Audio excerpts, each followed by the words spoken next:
also say we don't actually need gravity.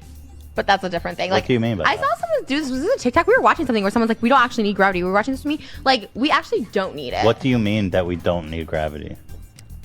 What if it was never invented? Invented by who? Sir Isaac Newton.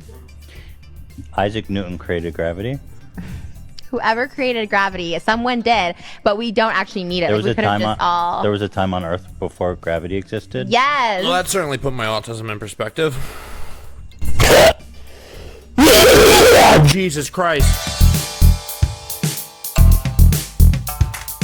Hello everyone, welcome to the BucketCast, a podcast where we talk Magic the Gathering, cannabis, and much, much more. Before we begin, if you could please hit that follow or subscribe button, and whether you're on my Instagram or my YouTube, because I ain't playing the card future site, so I don't know what you're doing. And with that out of the way, let's begin. Today I am hitting the Clear's Golden Goat in a wonderful mod gifted to me by my friend Christina. I'm going to put her information up there.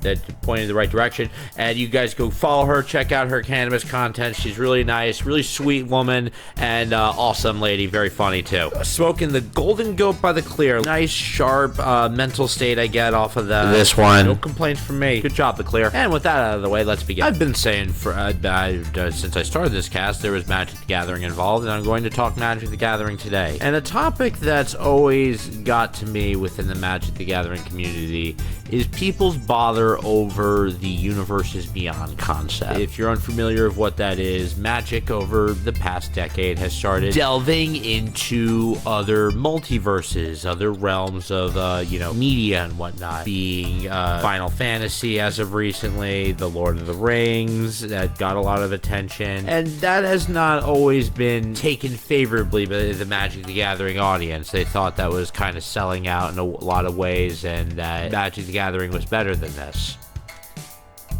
Here's my argument to that. Magic the Gathering, since day one, has always advertised themselves as a game based in the concept of the multiverse. And there's no arguing that. That's just true. In reference to the fact that there are different planes that they go through for different new sets, or them moving to different multiverses. So for me, from a business perspective, it only makes sense if you start capitalizing on the other media brands out there and their universes respectively. And I personally think, to a degree, that a lot of these universes will... I personally think that a lot of these Universes Beyond things have been cool. I think it's been interesting to see certain icons within certain media brands represented through the spotlight of Magic the Gathering. You'd have to be a fool to do a game about the multiverse and not touch on other brands out there. It would be bad business. It would be like if I were to start a brand or something called bucket something or whatever, and never once wear a bucket on my head or incorporate a bucket in my attire at all.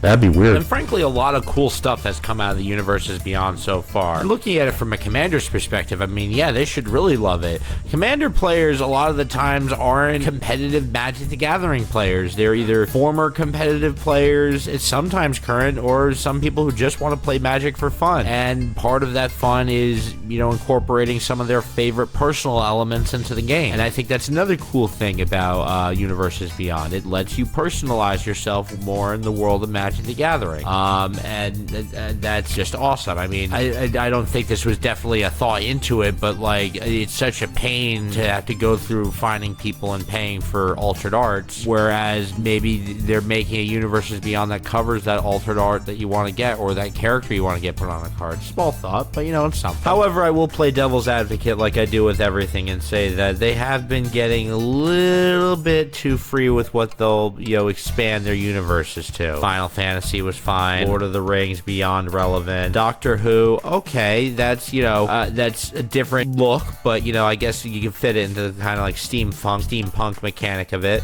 Can't say words right. SpongeBob.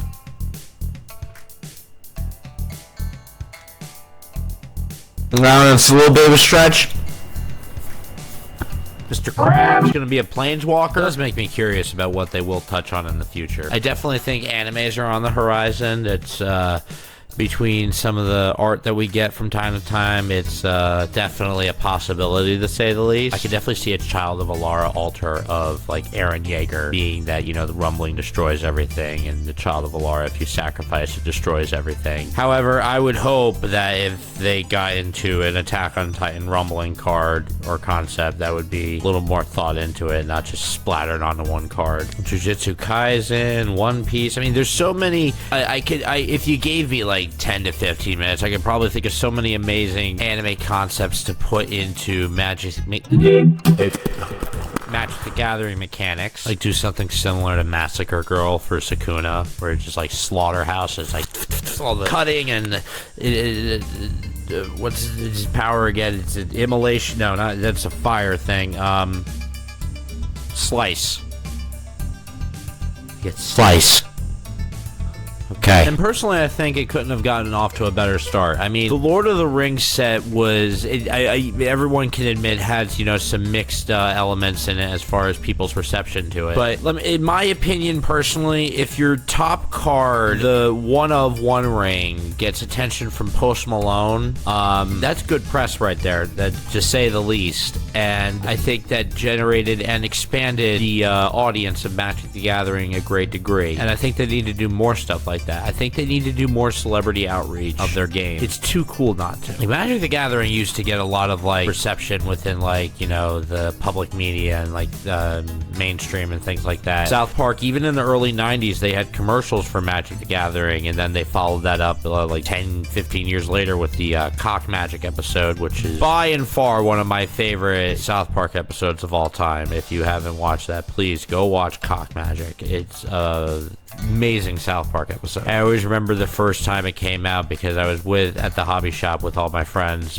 playing, you know, Magic and Commander and stuff, and we were just nitpicking and like critiquing their, you know, the card names they chose out, just like, that card doesn't do that, and just being nerds. As much as I love how I've landed in digital Magic and where that's brought me with content creation and whatnot, I do miss the crap out of paper Magic. My God, the amount of memories I have with paper Magic between like we've talked about before, going to Grand Prix and other events like that, but like just the most memorable ones were at the hobby shop. I won't name the location because it's changed names twice, and I don't want to bring these stories to their name, the name of their brand. But yeah, we had a lot of wild times at those hobby shops. It was me, my other best friend Matt, normally, and I'll call him Mr. Sleek. That's for his anonymity, and out of respect for him for these stories, I will call him Mr. Sleek. So yeah, it was me, Matt, and Mr. Sleek for most of these stories and, you know, things that would go on at the hobby shop. Yeah, there's a whole audience, you know, other recurring people that would come in. And anytime I think of times back at this shop, I always think of one specific memory. It was at a midnight release. What they do for new set releases, and they still do for paper now, is some shops will do a midnight release. So like the minute they are legally allowed to start doing pre-release events at midnight, they start doing it. So we were at one of these events, and me, Matt, and Mr. Sleek were sitting at a table. And oddly enough, at this event also, there was what appeared to be a 12-year-old child there with his mother or aunt or something. And, you know, a bunch of us, you know, there's the 18 to 20 to 30-year-olds there, sometimes older. And we're all gathered at tables waiting for this event to start. Now, this event would always start with the guy who worked at the store and ran it for the time. I'll call him the showman out of respect for him as well. So the showman would come out and, you know, basically set the stage, you know, welcome everyone to the event, thank them for coming, and always ask, you know, if there's any newcomers or first timers here, please let me know so I could go over everything clearly. And I forget who it was, but someone had raised their hand and said they were a first timer and wanted some refreshment on the rules. So he started going over the rules. You know, when I say go, you open your pre-release kit, you build your deck, it's a 40 card minimum, yada yada yada, all that stuff. So he goes through all these rules and whatnot, and then Mr. Sleek decides to raise his hand and ask a question. Mind you that there was a child in the room, and Mr. Sleek asked, are you allowed to participate if you're a registered sex offender? He's not. He wasn't. He still isn't. He's just an asshole. I will say though, it was really funny watching the woman that was with that child react to that statement. Just like a general sincere worry that there might be sex offenders in the hobby shop, reinforced with the body odor of a sex offender because it's a hobby shop. I wasn't a participant in that. I do and still do wear cologne and bathe and shower. A little bubble bath. Plenty more of those Magic stories to come in the future, but that's all for today's BucketCast. If you have any stories from Magic the Gathering events of your own that you'd like to share, please share them in the comments, or post a story on Instagram and tag me. But that's it for this episode of the BucketCast. I hope you've enjoyed and are enlightened by the things and words that came out of my mouth. Please join me for my Magic the Gathering release stream of Dragonstorm Tarkir, April 8th on my YouTube or Twitch. I will decide closer to the date. Factors that go into this. Just don't pressure me, leave me alone. And,